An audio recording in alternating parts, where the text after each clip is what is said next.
guess we need to pause. Here you go. You all right? I hope so. So we've got all of these issues. We've got an election coming up. I'm not sure if you're aware of any of this, but we've got an election coming up. The country seems divided on what to do, who to vote for, all of this. And there's just this sense of overwhelming angst. Do you feel it? Oh, yeah. And so where are Christians? I think we could be the people sounding off with everybody else, or we could be these radical, unopinionated, fully vested people who do the work of God regardless of what's happening. I didn't think I'd get any amens, and I was right. These are kind of some radical ideas that there are people hurting. Has anyone thought to scoop them up? Regardless of their political views.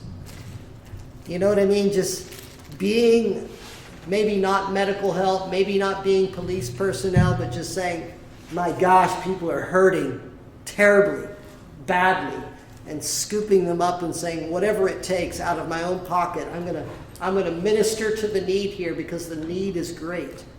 And they'll know we are Christians by our love one for another, right? Yeah. People will see how we care for one another and they'll say, there goes one of those Christians. And so a little history lesson for us. Did you know most hospitals in America were birthed out of churches?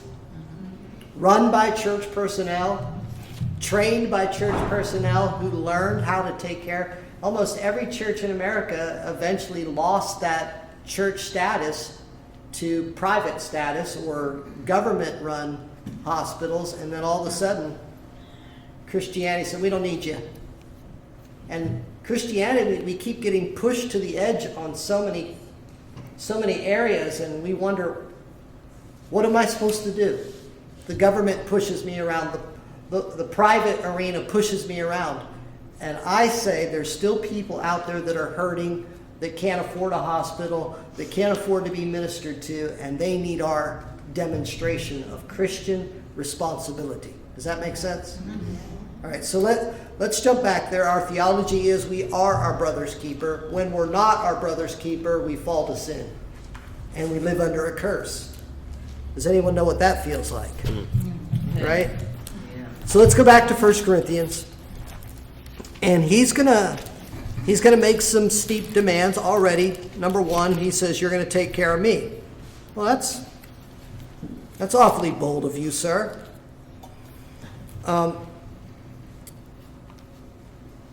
Then he says in verse 8, but I will tarry in Ephesus